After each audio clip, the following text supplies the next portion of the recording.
စကားရရမ်းခတ်တယ်မြန်မာကအခက်ဆုံးပဲအမတော်လေမြန်မာကဟိုတော်ခက်တယ်နည်းနည်းလို့ပြောရမှာပေါ့နော်ဒီဟိုကြပြလွတ်လေးတင်တာမှပဲကိုယ့်အတွက်ကတော်ခက်တယ်လို့ဆိုတော့ဟိုလေဒီအမတို့ကတော့အရင်ကွေးနေအောင်ကရတဲ့ဟာတော့မဟုတ်ပါဘူး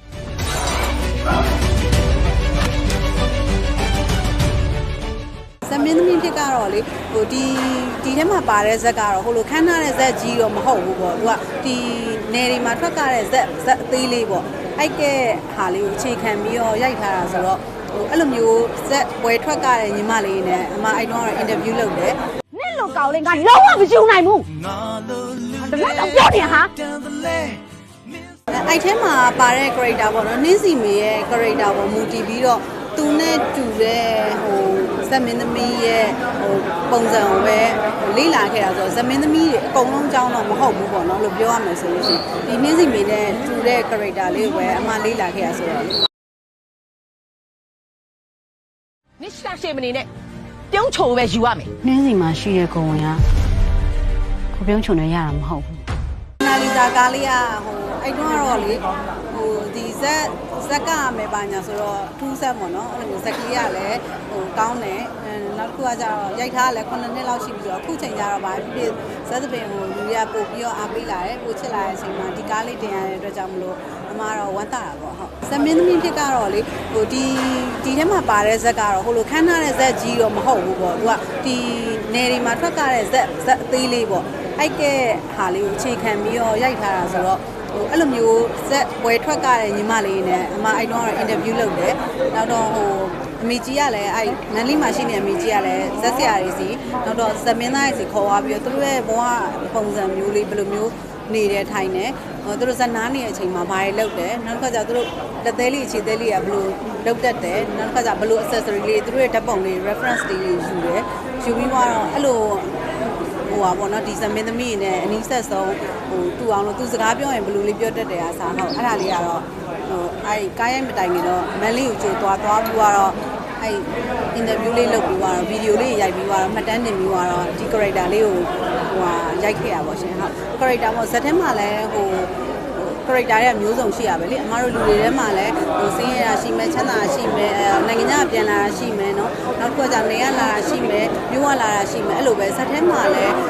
ဇက်ကဲဟိုဟာဘောင်းစုံထက်ရှိနေပြန်တော့ပေါ့เนาะဒါပေမဲ့အမတို့ရိုက်တာကြတော့ဒီဇက်တစ်ခုလုံးကိုစားပြုတယ်ဆိုတာတဲ့ဒီဇက်ပွဲလေးဒီဖွဲ့လေးကိုကိုစားပြုတဲ့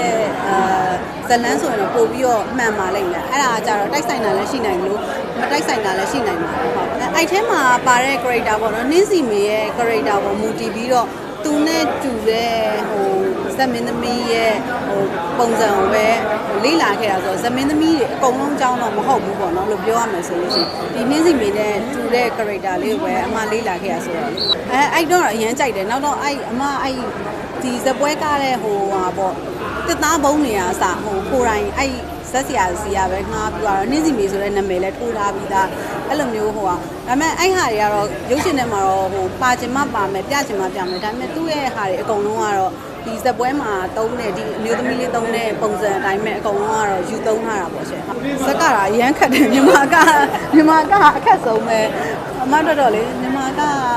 ဟိုတော်ခက်တယ်နည်းနည်းလို့ပြောရမှာပေါ့နော်ဒီကြပြလွတ်လေးတင်တာမှပဲကိုယ့်အတွက်ကတော်ခက်တယ်လို့ဆိုတော့ဟိုလေဒီအမတို့ကတော့အရင်ကွေးနေအောင်ကရတဲ့ဟာတော့မဟုတ်ပါဘူးတကယ်ကတော့ဟိုဘယ်လိုပြောမလဲကရတယ်ဆိုရုံပဲဒီ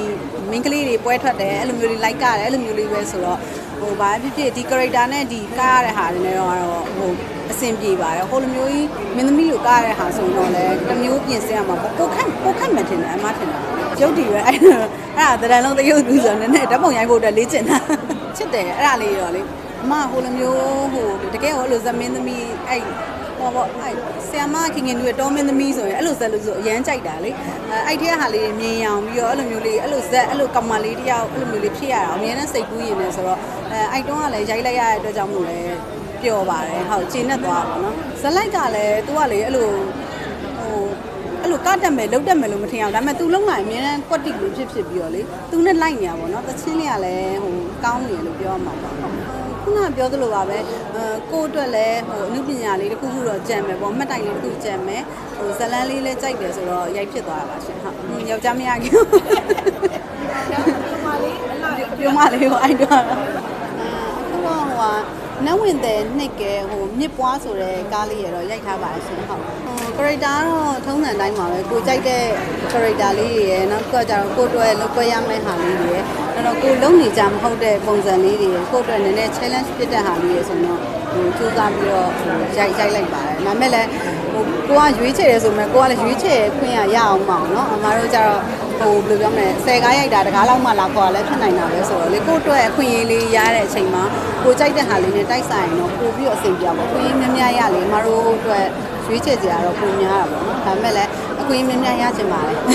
ဒီထက်မှပါတဲ့အနည်းပညာရှင်တွေအကုန်လုံးဟိုစူးစမ်းထားတယ်ဒီစူးစမ်းမှုလေးကိုအသိမှတ်ပြုပေးဖို့အတွက်ဒီကားလေးကိုမှကြည့်လို့ဖိတ်ခေါ်လိုက်ပါတယ်